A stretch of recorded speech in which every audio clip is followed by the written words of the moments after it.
Hey, this is Mancini with Food Inquirer. I've spent a lot of time taking rock and roll and musicians into restaurants. Today, we're taking the restaurant world into the rock and roll, music, dance world, whatever you want to call it. This is music, and the one guy that knows how to do it better than anybody else is my good buddy Hubert Keller. The guy is not only one of the world's best chefs, he is also an incredible DJ. We're going to check him out a little bit later, and then we're going to sit down with him and talk about how music equates with food.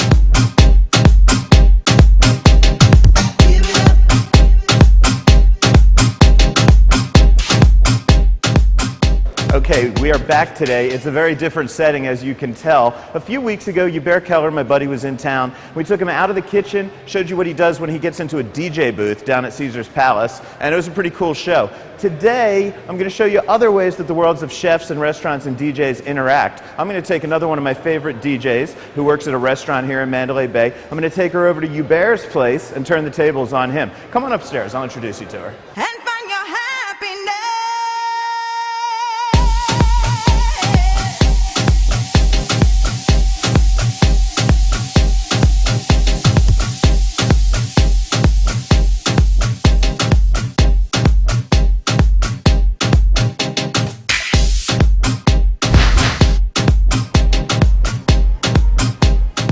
Knock, Joy. Hi. How are you? How are you? Hi, good to see you. Good to see you Cool, too. I brought some friends along. Oh, awesome. Hi. Guys, we are here at the top of the hotel at Mandalay Place, and this is Alain Ducasse's famed mixed restaurant. This is actually a Michelin-starred restaurant. Probably one of the most gorgeous views on the Strip. Beautiful Absolutely, place. the best view I think in town, definitely. World-renowned food. Yes. And you know, I think what a lot of people don't realize now is how much DJ culture and fine dining, you know, I mean, nobody would have thought of that 15 years ago, 10 years ago, going to... Absolutely, I agree.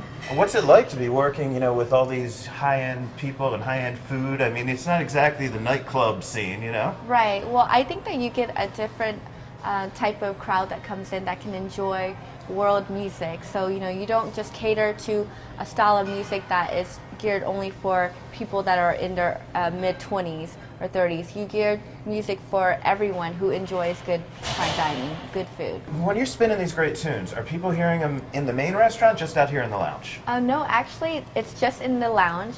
So once they're finished with their dinner, then they just come into the lounge and enjoy the music. Very cool, very cool. Well, you know, I don't know if you're aware of this, but the man mainly credited with bringing DJ culture and fine dining together is located just downstairs, Hubert Keller. Really? Yeah, do you know Hubert? I don't. I would love to meet him. Yeah, let's go down and meet him, and Okay. we'll talk a little bit. He even does a little DJing on his own, which I just went to Awesome. check out. So Great. let's go down and check him out. Okay, let's do that. Thanks.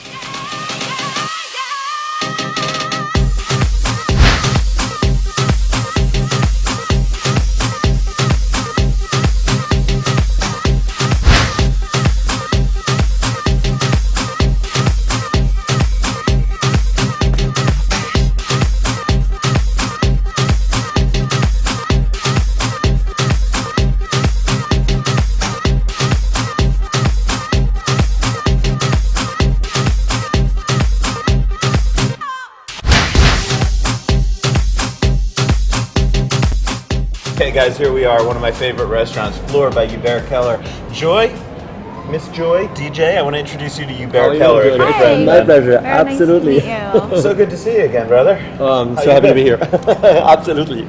Cool. So, look, I wanted to bring Joy down. I didn't know if you realize she DJs upstairs. No, I in know, Mix. absolutely. And Very impressive. I was telling her, you're kind of the guy that invented this whole mixing the fine dining and DJ world. I mean, first of all, what was going through your head? I mean, this is a man who is just one of the world's great chefs. Super fancy restaurants. And what made you say...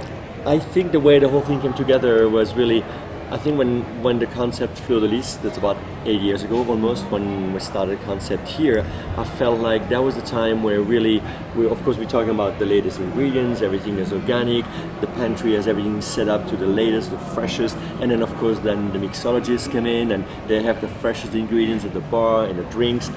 And what I felt like was really missing, I think, in a restaurant, it's like we're talking about the best drinks, the best food, the best wines, of course, great wine cellar. But usually we're forgetting that the music creates a feel and an ambience, right? And I think Fleur de Lis it was the first restaurant where we actually built a DJ booth in there.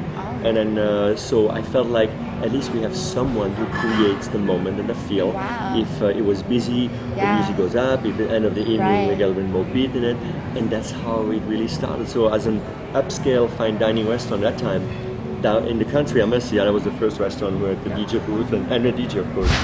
A while ago, you knew there was a DJ, but very often they were hiding it somewhere, or you had to look where the DJ is. It's like with chefs, right?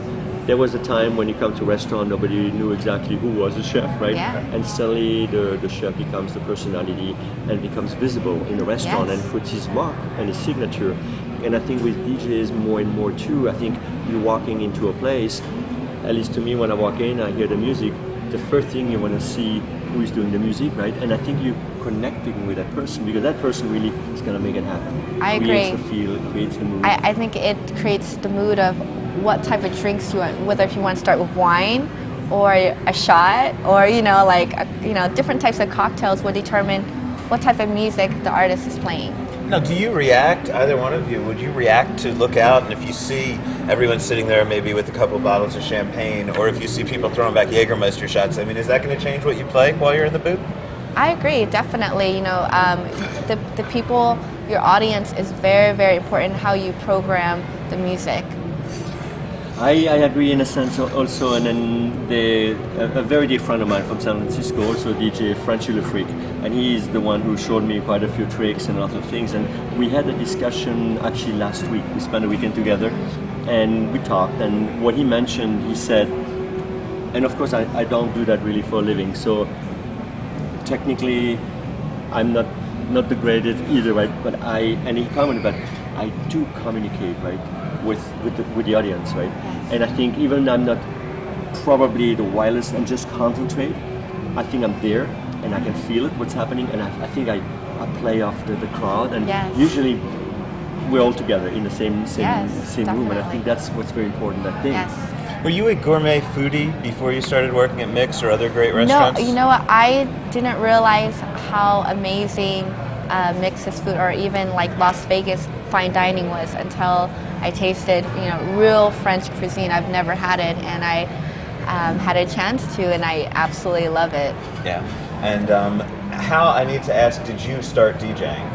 I mean, because I've seen you at pools and in big clubs. And wow. How'd it happen, I have man? to hear this. Yeah, I think the way it happened, I was, like I said, when I was friend with Frenchy Le Freak, still friends, of course, and I used to go see him at the Ruby Sky in San Francisco just when I left work, maybe just for an hour before going home. And of course, since it is on a stage there, it's an old theater, I used to be behind him. And then there was a time that I said, I really have to go home. I'm not going to hang out until the end of the evening. I have to go home. And then Frenchy said usually, no, hold on. Just stay for 2 more minutes. I'm going to bring up the whole club before you leave, just for the fun. And I was fascinated by that. Just by watching him, now putting a new track in, right, and get it going, bring it up, let it hang, and suddenly bass in, and 1,000 people are going, right?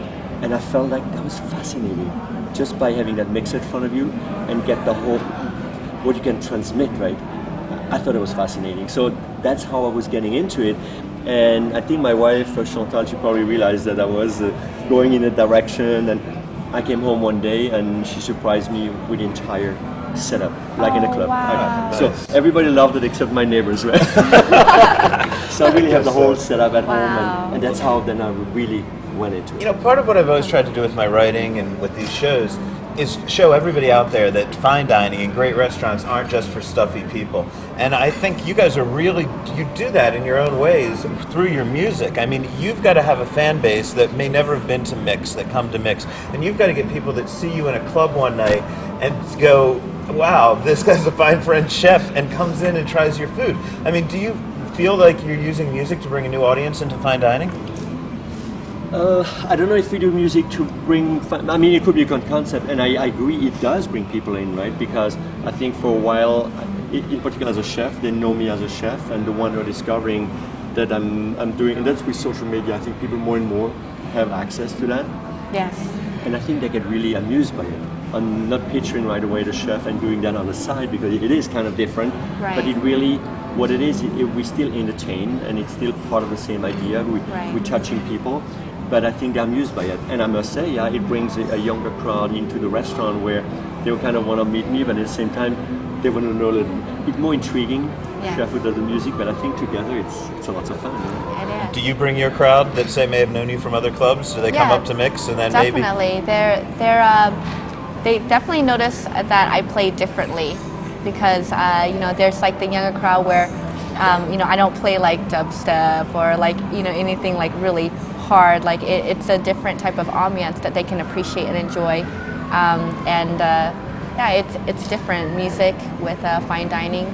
Well, cool. Well, one thing, I mean, you got the music, you had the ambiance, and then another bit of showmanship that you bring to the table. By the way, this is not, for anybody out there, this is no longer Fleur de Lis. This is no longer the stuffy French restaurant, even though it wasn't quite as stuffy, with the DJ, but that's what people thought. What you're doing now is small plates. Small plates, and it's a cuisine around the world. Yeah, so you thank you for not calling it tapas, because everyone out there thinks anything on a small plate is tapas. It should be Spanish if it's tapas, people. If it's not, it's small I totally plates. agree. That's why we don't call it tapas Right. here. Yeah. So thank you for that. But that being said, you bring showmanship to the way that you deliver your food and your drinks. I mean, it's all part of the same vibe, I think, and that's what I thought Joy would really find cool is if we could show her some of the cool things you're doing. Oh, absolutely! Yeah, we can actually. We are the only place in Las Vegas right now still to use nitrogen, and we're freezing our drinks. Wow. So Joy, maybe we're gonna show you. Yeah. Becky, our favorite bartender, is gonna come over and show you how we do actually some drinks with the nitrogen, and then I show you great. another few tricks that I have in my sleeve. A few tricks in the kitchen. Let's start off with cocktails. Awesome. Come on, let's do Let's that. do it. Okay, Becky, where's Becky?